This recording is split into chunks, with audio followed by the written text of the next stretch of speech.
All right, clap once if you can hear me. Clap twice if you can hear me. All right, thank you. So today I'm presenting on how to effectively communicate baseball research. My name is Rebekah Callari-Kaczmarczyk. There will be a quiz on how to spell my name at the end.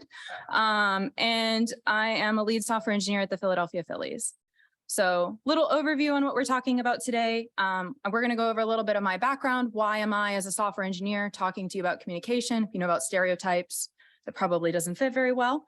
And then we're going to talk through some of the common challenges. I'm specifically focusing here on written communication. If you want to talk about spoken, come speak to me afterwards. I have lots of ideas. So we'll talk about challenges, and then I'm going to propose two of many solutions to some of the challenges. So we're going to talk about audience awareness and then expected structures. So a little bit about my background. Before being a software engineer, I am also an applied linguist. I taught graduate level written and spoken communication, and I used an approach called a genre-based approach. So genre, and this is not, it's like a movie genre, but not. Genre is an idea invented by Swales. It's the idea that language evolves unique to a discourse community, and it's characterized by specific patterns or word choices. And I promise we're not just going to go through vocabulary this whole time. So a discourse community is a group of individuals communicating for a common purpose. So when I say this, it makes sense, right? If we as a group come together to communicate for a common goal, we're going to create a shared language in order to do that effectively. And as that shared language evolves, it's going to have specific vocabulary and patterns that are used. This is important primarily in two ways.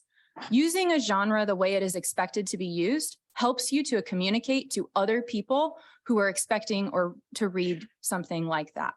In addition, it marks you as a discourse member. And this gets into a whole bunch of stuff we can't cover now, but when you don't sound or write like other people within a community, they are more likely to dismiss or not listen to what you have to say. Whether or not that's right, that's a whole other topic, but it is how it is. So I am not here to share my personal opinions on writing. Instead, I'm going to be building on work that has been done in this area about how to communicate research to different groups.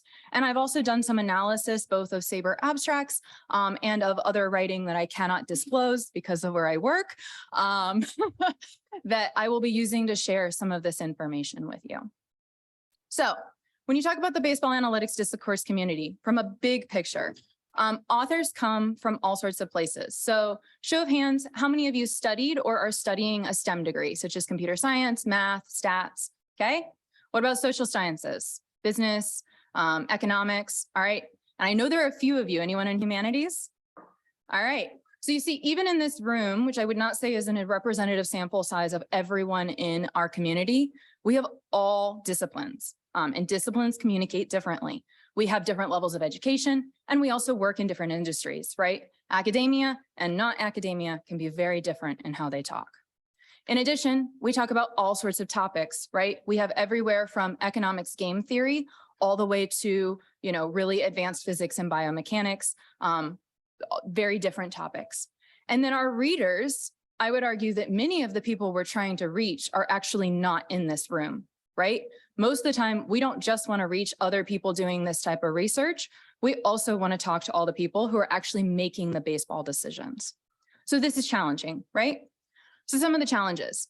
If you don't have a lot of prior writing experience in any area, it can be particularly difficult to try to learn how to write when you don't really have experience. It's come up before as a writing professor. We all know it, like writing in college, they're trying to address it. They don't really know what to do about it right now. There's also these patterns from a genre, right? So genres have these unspoken norms or rules, and it's very rare that a community actually goes and says, these are what the things we expect.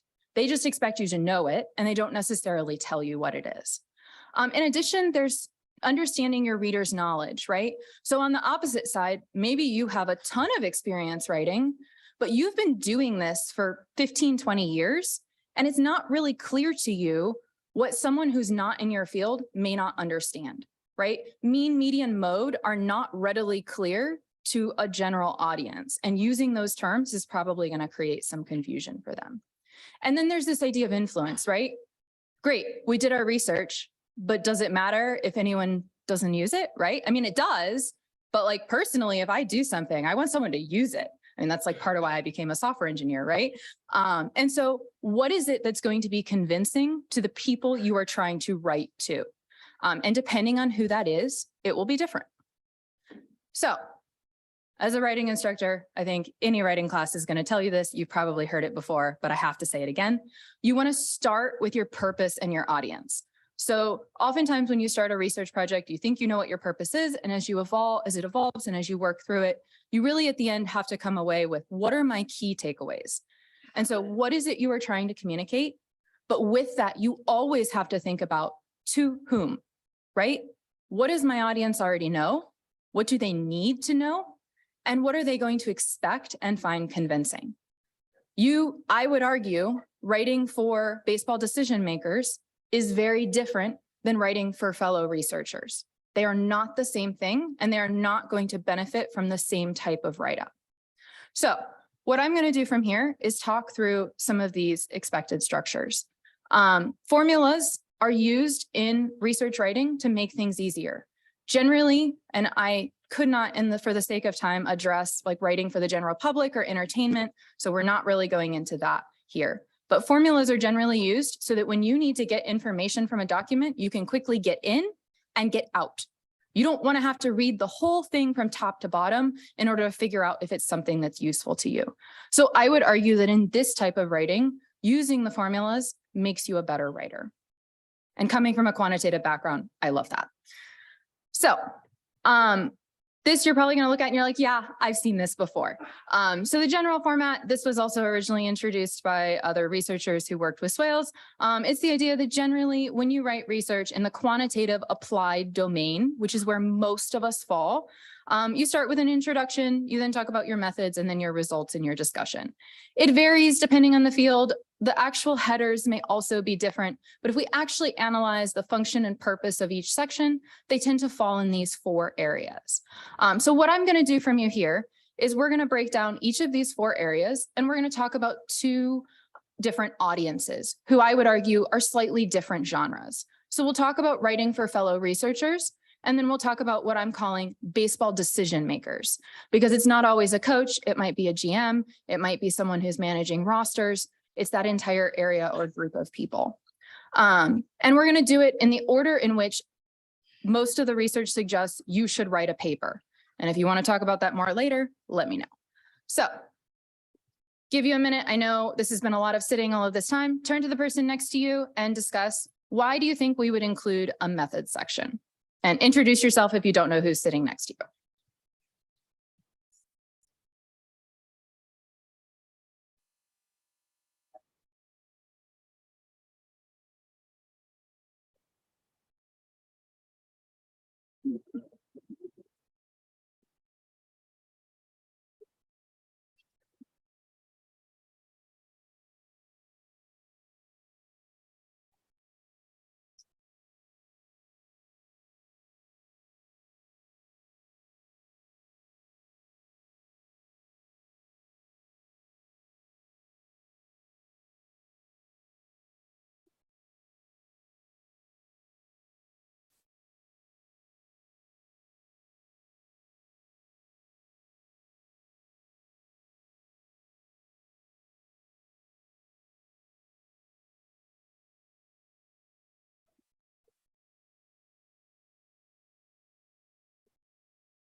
All right, clap 3 times if you can hear me.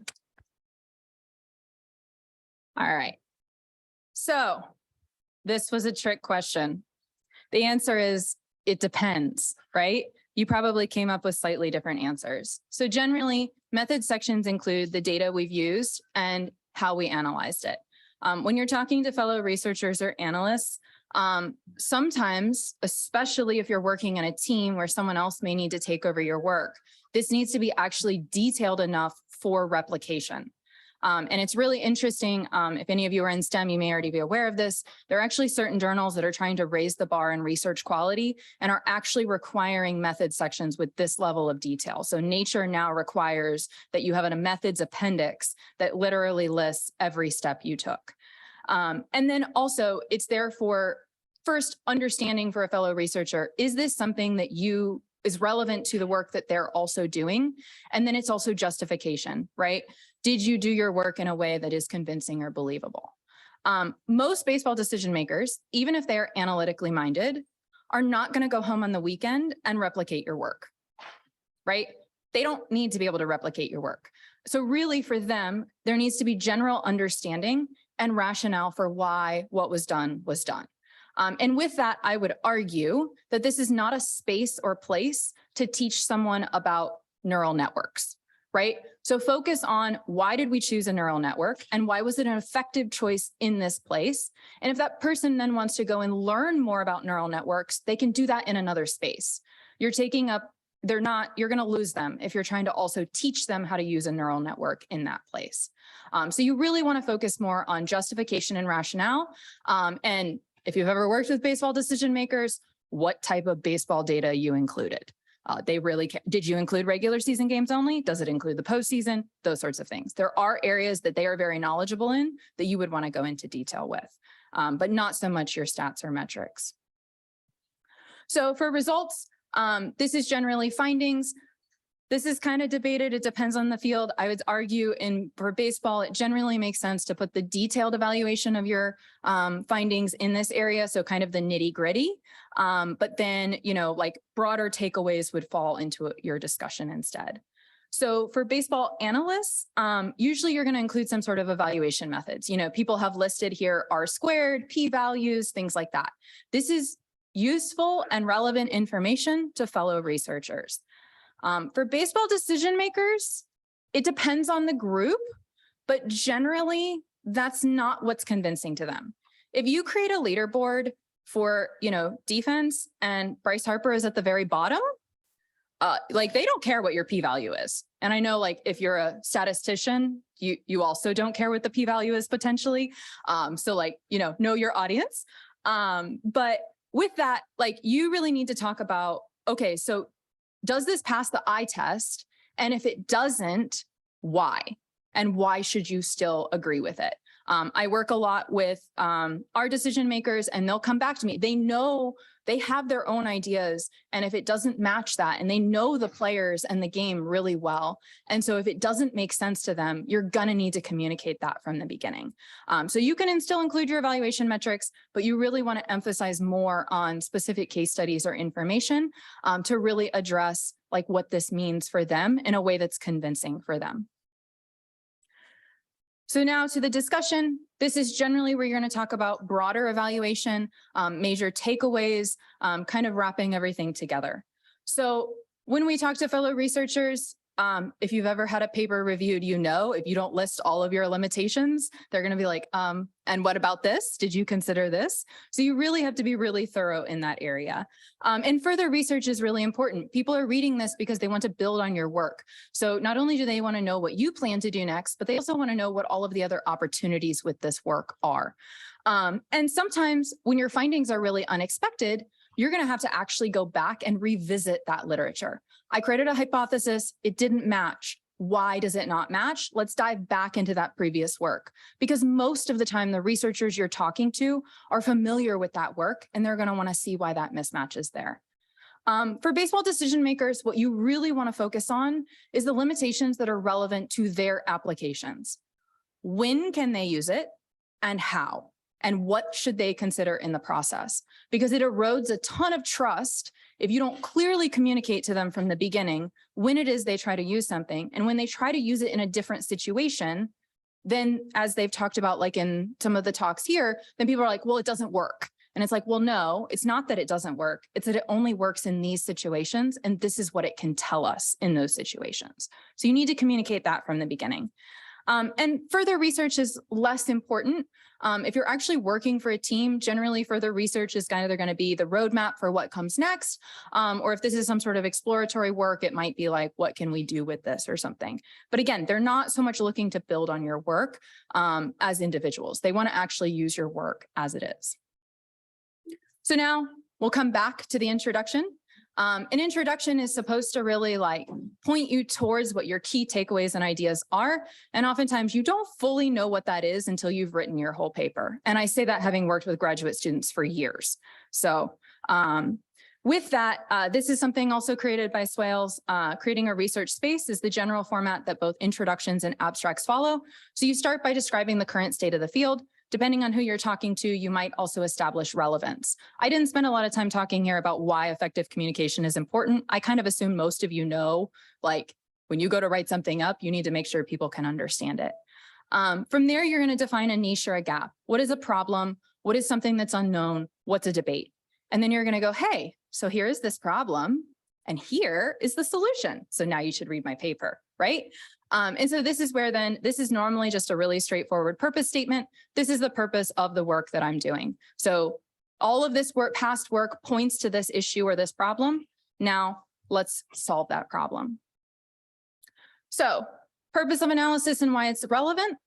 For analysts or researchers, this section would generally include a literature review. Again, if you've ever had a professor or reviewer give you feedback on a paper, if you don't include that seminal study that was the start of the work that you are doing, they're going to point it out and they're going to require that you add it in.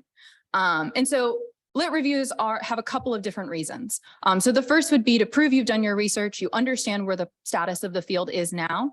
But the other one would actually be to synthesize previous work to tell the story of what it is that's needed in your work. And then when you talk about like relevance or impact, researchers have a really strong understanding of the importance of theoretical work, and so they don't tend to worry as much about that. You can list those. If it's really theoretical, you can basically just say like, and this will build on future work. For decision makers, generally, I would actually argue that a lit review is not beneficial. You should do a very, very brief review of previous work, and it should be short and to the point. And ideally, if there's a write-up on how war has been calculated in the past, link to that, and you're done. This is not to say that you should not read the work yourself before doing your research. That is not what I'm saying. You have done all the reading. You were just not going to make the decision maker also do all the reading. And generally, if they're reading this for application, they want to know how it applies to their day-to-day job and work. And so you need to either give that information, or if you're doing more fundamental research, you need to explain what that long-term outcome will be. So final takeaways, baseball research writing is diverse, although we can talk about, if you look around the room, we have to work on diversity in other ways. And with that, you should think about your audience and your purpose first. Who are you writing to and why? And that should guide the type of writing that you do.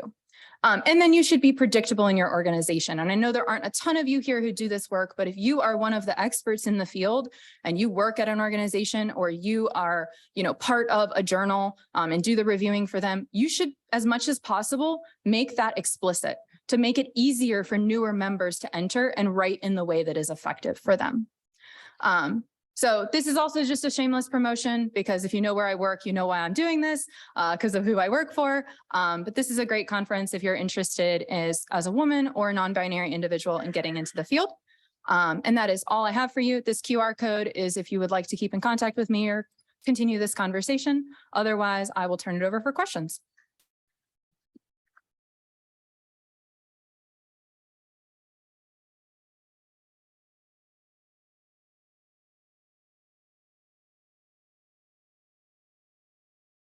I'm going to make you come to the mic because people on Zoom can't hear you if you don't. Okay, no pressure then, right? Cool. So I feel like communication to decision makers and stakeholders is a pretty common problem across like all lines of business, and we've talked a lot about that here.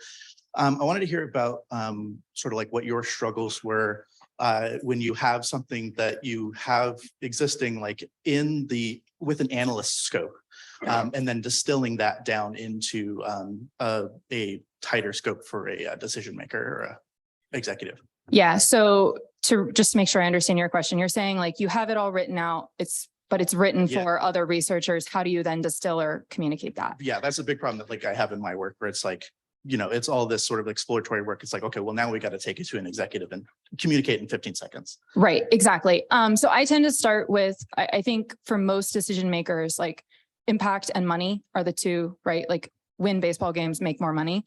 And so like, how does this work relate to that? And I actually start verbally. I usually am not the one doing the research. I'm the one helping the analysts who've done the research. And so I ask them, if you had to tell me in 2 sentences, what does this work do for us? How can you use it? What is that answer? And it normally takes like some iterative processes.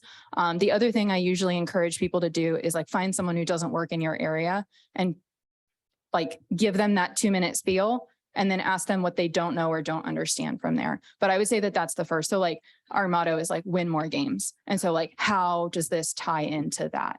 And if it is something very far removed, right, there's a lot of really important fundamental research that has to happen. Like, what is the long-term outcome of that? Cool, thank you. Mm-hmm. This is a question that hopefully will just help people, which is for people who say don't have much experience with communicating to a different audience. People are coming in from a research background or frankly just don't have much experience with the writing. Is there some kind of educational resource? Like let's say you're in a position to maybe take courses, there are MOOCs, something like that, where people can then learn how to do this rather than sort of feeling their way through. Yeah, I would recommend. Was this a good setup question? Yes, it was a great setup question. Yeah, this was awesome.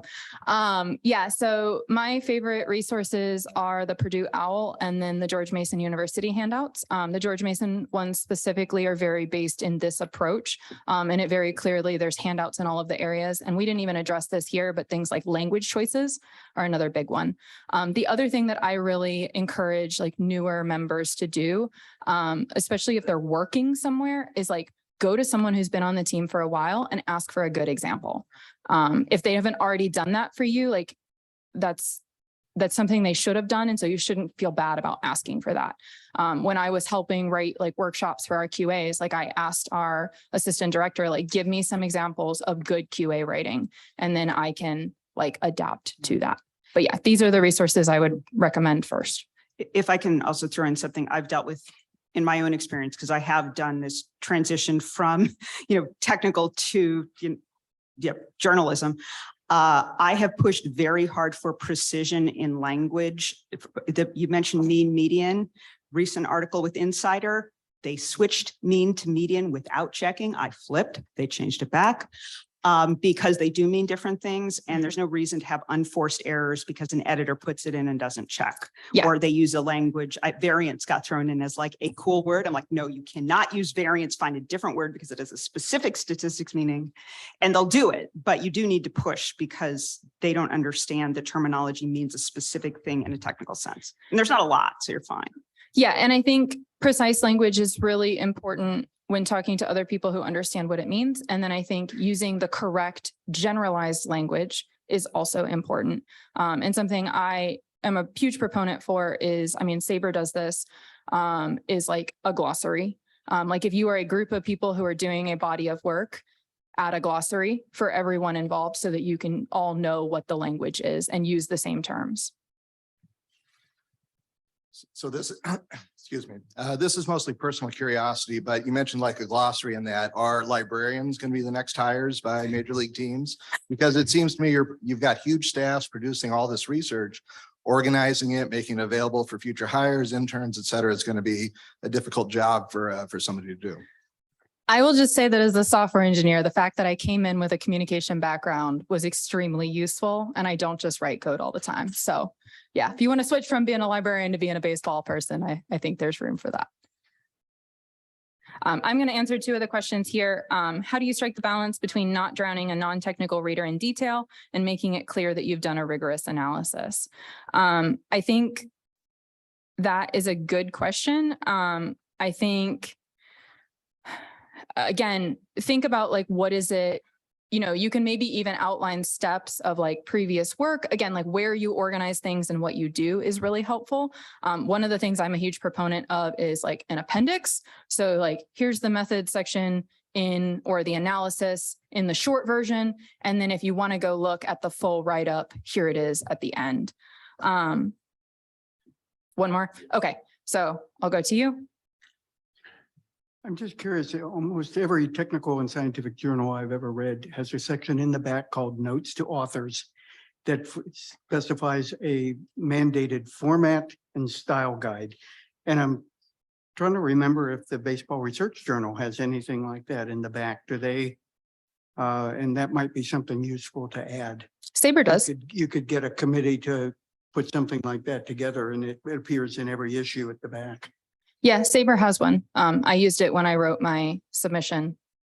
So I think that's all we have time for. All right. Thank you so much. If you'd like to continue the conversation, let me know.